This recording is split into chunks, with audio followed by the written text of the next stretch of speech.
So welcome guys, finally to a new video. It's been 3 weeks since I've uploaded my video with the Lotus Emira, and unfortunately in the meantime I couldn't arrange another car. But today I want to do a coffee run with the Golf 5 R32 of my father. It is really hot today, so let me take you around the car and then we will go for a drive for the coffee run. So this is the very loud Golf 5 R32 of my father with some really cool modifications that I really want to show you.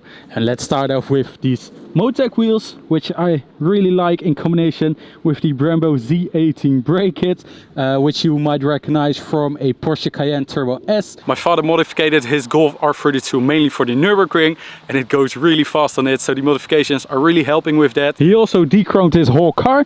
The Golf 5 R32 is stock delivered with this whole front bumper in chrome accents, which I really don't like. He also got some real carbon fiber mirror caps, which look really cool, and the whole back of the car has also been de-chromed with the black VW logo and the black R32 logo with, of course, the Nürburgring on it. And this car is also very loud because of the Milltek non-resonated exhaust system, which means that it is even louder than a resonated exhaust. This thing really sounds insane. But this is where the R32 is about, hence the name, the R32 engine, which is a 3.2 liter V6 or actually a VR6. The R32 engine is a bit less usual than other cars, but it has a VR6, which means that the 6 cylinders are in a 15-degree V formation, and VR stands for verkürzt rijmotor, and that basically means shortened inline engine. So is it a V6 or an inline 6? Well, Volkswagen actually calls it the VR6. Over here you can see the head of the cylinders. It just looks like that it is an inline engine. It is a bit strange, but Volkswagen themselves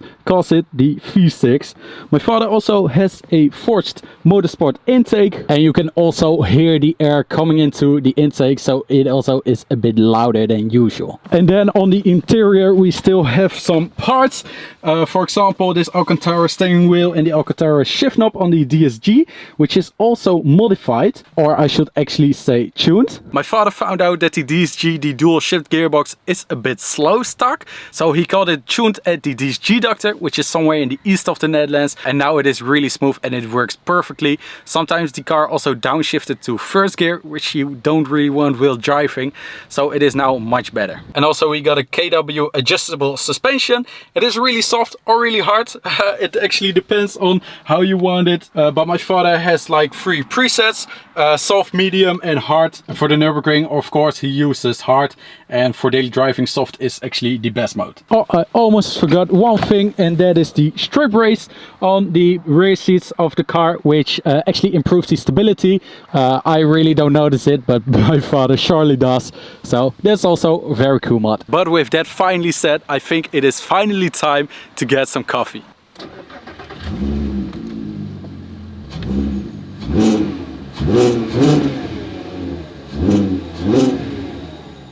You came for the V6 or the VR6 or the shortened inline 6, whatever. So let's put it in S on the gearbox, and the car will downshift a couple of gears. Sport mode, 3 gears.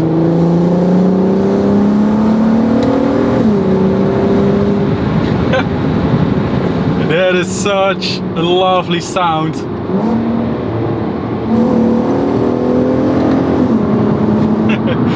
Wow. And this V6 is naturally aspirated, so it has no turbos or superchargers at all. Some people put a turbo on a Golf R32, but my dad obviously didn't. The car has stock 250 horsepower and 320 newton-meters of torque, which is fast. Oh no. Oh, this is not the ideal situation. Where's this guy going? At least put an indicator on or something.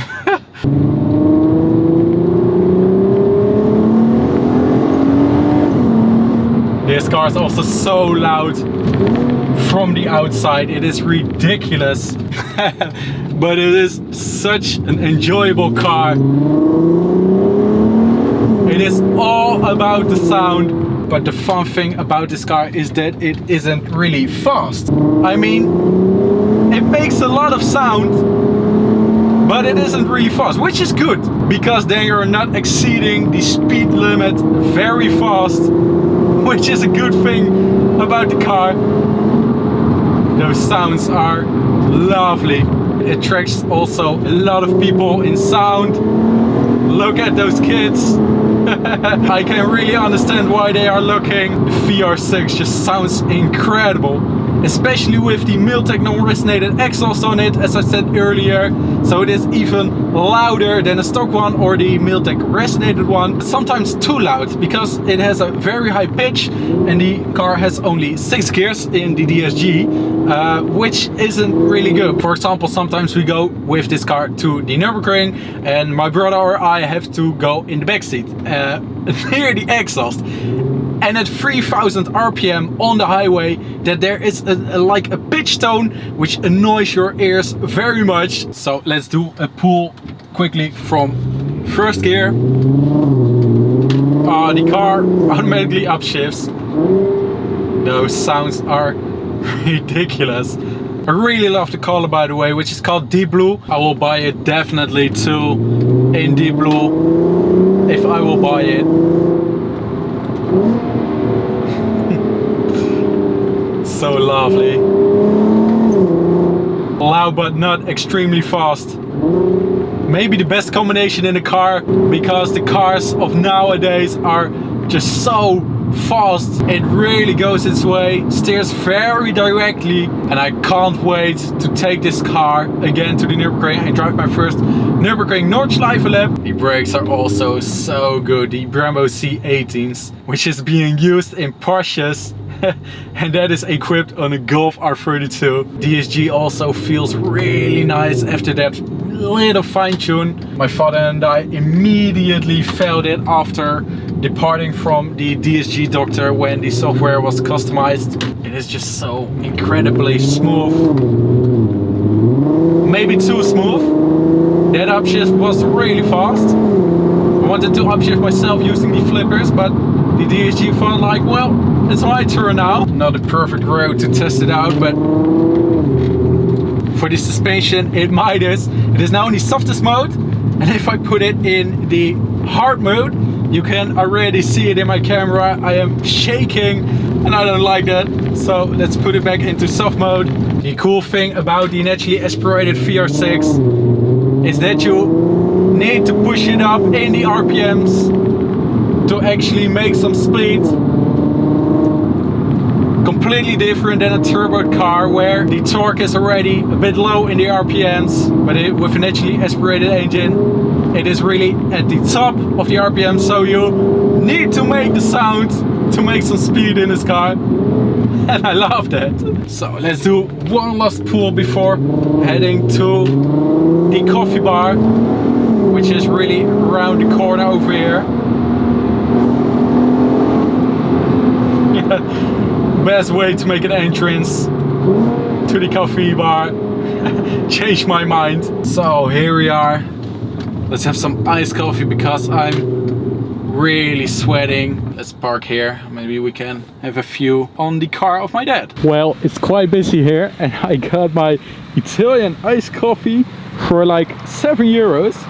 But I think I really paid for the few on the R32.